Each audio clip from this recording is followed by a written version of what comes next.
গভীর রাতে আমার স্বামীকে চোরের মতো চুপি চুপি ঘর থেকে বের হতে দেখা হয়। প্রতিদিন হালকাভাবে ব্যাপারটা গোছানো, আজকে যেন কোনোভাবে ব্যাপারটা হালকাভাবে নিতে পারছি না। আমার স্বামী বেরিয়ে যাওয়ার সাথে সাথে আমিও উঠে বসলাম। শ্বশুর বাড়ির বাথরুমটা রুমের বাহিরে। এতদিন ভেবেছিলাম বাথরুমে যাই বলে উল্টো দিকে মুখ ঘুরে শুয়েছি, কিন্তু আজ যেন কেন একটা মনে কু গাইছে। মনে হচ্ছে আমার পিছনে কোনো একটা রহস্য ঘুরে বেড়াচ্ছে। আমি ভয় পেয়ে বিছানা থেকে উঠে দাঁড়ালাম। আমি দরজার দিকে এগিয়ে গেলাম। দরজা খুব আস্তে করে চাপিয়ে রেখে গিয়েছে আমার স্বামী। আমিও হালকা হাতে দরজা খুলে নিলাম। ড্রয়িং রুমে অল্প পাওয়ারের একটা ড্রিম লাইট চলতে থাকে, যাতে করে রাত্রেবেলা বাথরুমে যেতে আসতে সবার সুবিধা হয়। ছোট দেবরের রুমে টোকা দিতে চলেছে আমার স্বামী। এটা দেখেই আমার কলিজা আটকে উঠলো। ছোট দেবর কিছুদিন হলো বিয়ে করেছে। ব্যবসায়িক কাজে তাকে শহরে যেতে হয়েছে গতকাল সন্ধ্যায়। আমার ছোট দেবরের স্ত্রী মানে শিমুল তার ঘরে একাই রয়েছে। তার ঘরে এত রাতে কি কাজ আমার স্বামী? মাত্র 3 বছরের বিবাহিত জীবনের মধ্যে এমন নিচু ঘটনার সাক্ষী হতে হবে কখনো ভাবিনি। আমি দরজার কোনায় আস্তে করে বসে তারপর দেখলাম যে আমার ছোট দেবরের বউ আমার স্বামীর হাত ধরে টেনে ভিতরে নিয়ে গেল আর দরজাটা ভিতর থেকে আটকে দিল। আমি এটা দেখে অবাক হয়ে গেলাম আর ভাবলাম আজকে আমার স্বামীকে আমি হাতে নাতে ধরবো। আমি আমার শাশুড়ির রুমের দিকে এগিয়ে আসলাম। এই বাড়িতে 5টা রুম। একটি রুম আমার বড় ভাই বাবির দখলে, আর দ্বিতীয়টি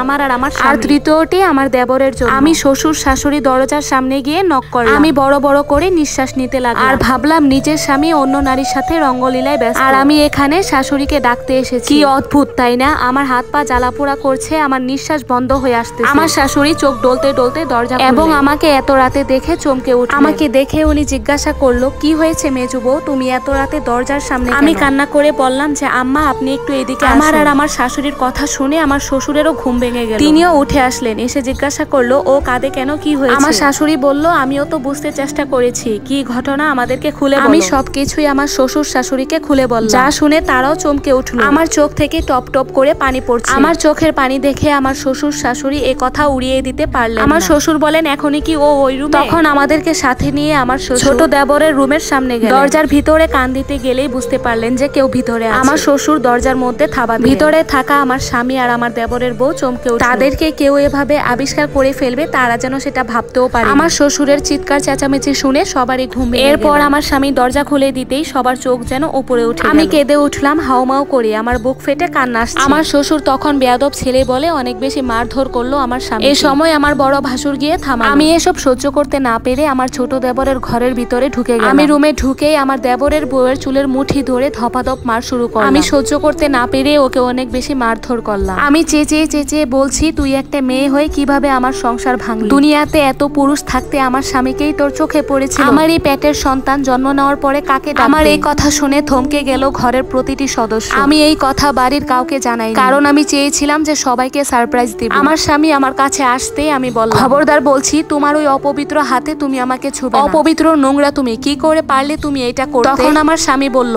একবার আমার কথাটা শোনো তুমি। আমি কিচ্ছু করিনি। এমন সময় আমার স্বামীর বড় ভাই এসে আমার স্বামীকে আবারও মারলো। তখন আমার স্বামীর বড় ভাই বলল, এখনো তুই মিথ্যা কথা বলছিস, আমি তো তোকে অনেক ভালোবাসি। আমি বললাম, মাঝরাতে নিজের স্ত্রীকে ছেড়ে চুপি চুপি অন্য একটা মেয়ের ঘরে আসো আর বলো তুমি কিছুই করো। আমার স্বামী বলল, আমি ওকে বুঝাতে এসেছি। কি বুঝাতে এসেছিলে তুমি? আমাদের কি তোমার পাগল মনে হয়? তখন আমার স্বামী বলল, ও আমার প্রাক্তন। এই কথা শুনে আমরা সবাই থমকে গেলাম। আমার মনে হলো আমার সবকিছু যেন অন্ধকার হয়ে আসছে। এই কথা শুনে আমি আর সহ্য করতে না পেরে মাথা ঘুরিয়ে পড়ে গেলাম। আমার জ্ঞান ফিরতেই দেখতে পাচ্ছি আমার মাথার কাছে আমার শাশুড়ি বসে আছে আর এক পাশে আমার স্বামী বসে আছে। এমন সময় আমার শ্বশুর আমার বড় ভাসুরকে বলল, আমার স্বামীকে যেন অন্য একটা রুমে আটকে রাখে। আমার স্বামীকে আটক করে রাখা হয়েছে যেন কোনোভাবেই সে পালাতে না পারে। তারপর আমার শ্বশুর আমাকে বলল, বুদ্ধি আছে মেজো বৌমা, কিন্তু তোমাকে শক্ত থাকতে হবে। পারবে তো তুমি শক্ত থাকতে? আমি বললাম যে কি বুদ্ধি বাবা? তখন আমার শ্বশুর বলল, তোমার স্বামীর অধিকার, তোমাকে ছেড়ে দিতে হবে। যেই পাপ ও করছে সেই পাপের বোঝাই ওর ঘাড়ে চাপাবো। ওই বোঝা নিয়েই জীবন কাটাতে হবে ওর, এটাই ওর শাস্তি। আমি বললাম, মানে?